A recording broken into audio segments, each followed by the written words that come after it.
Честно говоря, я не помню. Добрый вечер, товарищи. Все вы знаете... Я это выступление знал, но не видел его, не смотрел и не слышал. Она больно затронула советских людей, взволновала международную общественность. Мы впервые реально столкнулись с такой грозной силой, какой является ядерная энергия, вышедшая из-под контроля. Учитывая чрезвычайный и опасный характер того, что произошло в Чернобыле, Политбюро взяло в свои руки всю организацию работы по быстрейшей ликвидации аварии, ограничению ее последствий. Горбачев выступил по телевидению с этим обращением значительно позднее аварии. Молчание его объяснялось только одним – получением той информации, которая ему была необходима.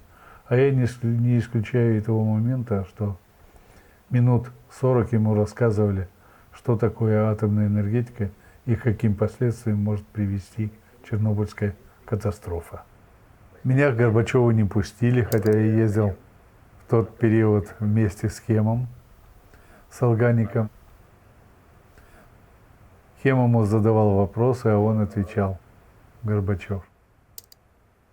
При всем обилии информации, которую вы, конечно, получали, при всей осведомленности всего, что произошло, как потом впоследствии оказалось, вы получали полную и объективную информацию? Как вы впервые узнали об этом? Какая полнота информации была для того, чтобы вы могли принять какое-то правильное решение? Я думаю, что Чернобыль, вообще говоря, очень многое вскрыл. Можно даже сказать, не только страна, но даже мир. Вот жили до Чернобыля и после Чернобыля.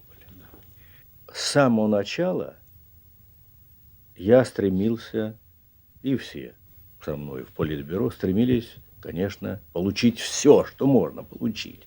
Но уже сразу мы почувствовали, что что-то с информацией не получается. И комиссию направили, Щербины, государственную комиссию. Ждем от комиссии новостей.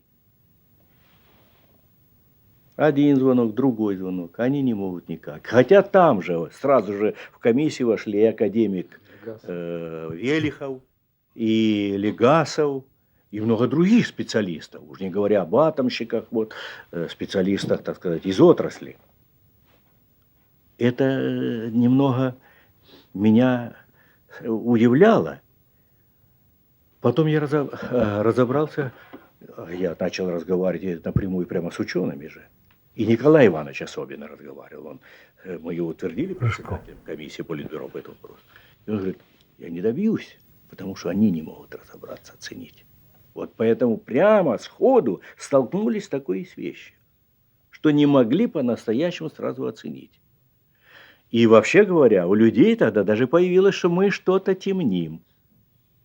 А у нас там, знаете, происходили такие вещи, что на одном из заседаний, когда мы слушали и допрашивали Славского, Ефима Павловича, министра, и Александрова Анатолия Петровича,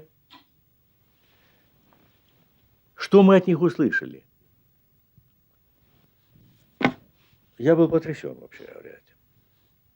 Я думаю, что это уже какая-то разухабистость такая у этих людей была. Ну, они, в общем-то, пользовались огромным же авторитетом и так.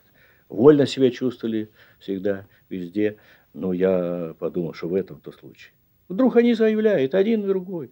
Да бывали эти аварии на промышленной, все. Ну, что мы делали? Выпьешь хорошо, закусишь и все. Ну, ей-богу, это на Политбюро звучало. Не могли они этого говорить.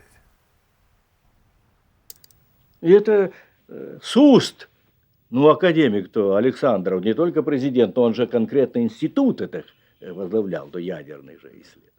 И Ефим Павлович, энергетика им создана. Вот Вы понимаете? Тут же ведь тебя не спасали. Вот чутье мне подсказывает, что что-то, так сказать, произошло такое. А информация, на первых. Ой, лукавит. А вот когда потом, видимо, что не знает, как ее остановить, этот процесс, что делать, и начали, а вот если засыпать и много насыпать, они обвалятся туда, и что будет?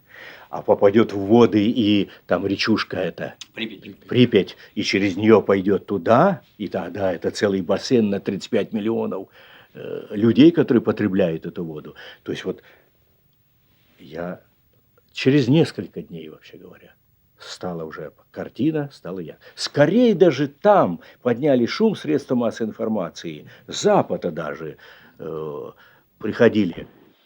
А мы все никак не могли разобраться. В Швеции. Конечно, комбайнеру трудно разобраться со Ставрополя. До Запада тоже такая же информация была. Я не думаю, чтобы на заседании ЦК и Кабинета министров, тем более, и особенно если там присутствовал Рыжков, могли говорить вещи, которые непонятны были вот этому товарищу. Я сомневаюсь. Значит, Рыжков требовал всегда к себе внимания до тех пор, пока он не разбирался в сути вопроса. Иначе от него не уходил никто, пока ему не стало понятно и стало ясно. Поэтому то, что Горбачев говорит, скорее всего, это партийные какие-то передержки. А мы вот пеклись и думали, как все сделать, чтобы это не ударило сразу вот на Киев и туда дальше, по течению реки. Это особенно вот эта угроза. И мы не знали в то время, что Белоруссия уже вот так поражена, Гомель и Могилев. Не знали в то время. То белорусы не хуже нас ориентировались в этих делах. Могут разобраться во всей этой эпопее, всю природу, того, что получилось, что за авария, каких масштабов. Ну что вы тут и что с ней делать. говорите? С другой стороны, я понимал, что сейчас же начинает, у каждого работает мысль о том, значит, что-то там остановить хотели, какой-то там эксперимент какой-то сделать. А при эксперименте, наверное, надо было и то, и другое. А все ли продумали, начинает же у всех головы работать. Болтун. А потом встает и вообще, а что это за Болтун. реактор? Каких свет не видал. Еще. То есть тут начинает же ведь... Можно я как-то ускорю или что? Ну, не могу я это слушать. Все такое поступало. Так я должен сказать, по моему заданию работала большая группа КГБ. Что буквально за несколько секунд до этого, что произошло на этом 4-м блоке, было землетрясение локальное.